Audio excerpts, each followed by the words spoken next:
నిన్న వాలంటీర్ వ్యవస్థ మీ గురించి మాట్లాడాలి అంటే వాళ్ళు 5,200 రూపాయలు వాళ్ళ జీతం, వాళ్ళు పొట్ట కొట్టాలని నాకు అసలు మనస్ఫూర్తిగా తల్లితో నాకు లేదు. మరి నేను ఒక దేశపు సంపద నదులు కాదు, ఖనిజాలు కాదు, అరణ్యాలు కాదు, కలల ఖనిజాలతో చేసిన యువత. ఇది శేషేంద్ర గారు చెప్పింది. అట్లాంటి యువతని నువ్వు 5,000 రూపాయలకి 200 వాళ్ళ పేపర్ కనుకోండి, అది వేరే విషయం. అదే 300 కోట్లు మళ్ళీ మనందరం కలిపి 300 కోట్లు వాళ్ళ పేపర్కి ఇస్తున్నాం. సో 5,200 ఇంక్లూడింగ్ వాళ్ళ పేపర్తో సహా ఎందుకు అక్కడ కట్టి పడేస్తున్నాం? గ్రామానికి 10 మంది చొప్పున ఊహించుకోండి, 33,000 గ్రామాలు, 10 మంది చొప్పున కట్టి పడేస్తే వాళ్ళలో ఎంతమంది బలమైన వ్యక్తులు ఉన్నారు?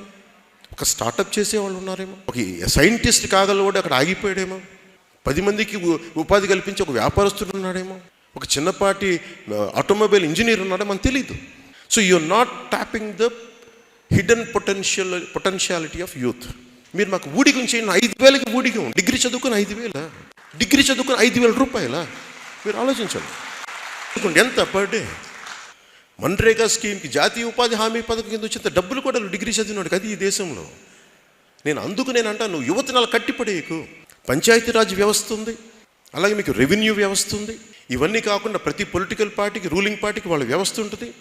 ఈ 3 వ్యవస్థల్ని కాదని 4వ వ్యవస్థ నువ్వు పెడితే నిరుద్యోగం ఎంత పెట్టరేగిపోతే 5,000 రూపాయల కోసం ఒక డిగ్రీ చదువుకున్న కుర్రాడు ఆ ఉద్యోగానికి వెళ్ళిపోయాడంటే వాళ్ళని శ్రమ దోపిడీ చేస్తున్నాడు. ఇతను క్లాస్ వారి గురించి మాట్లాడతాడు.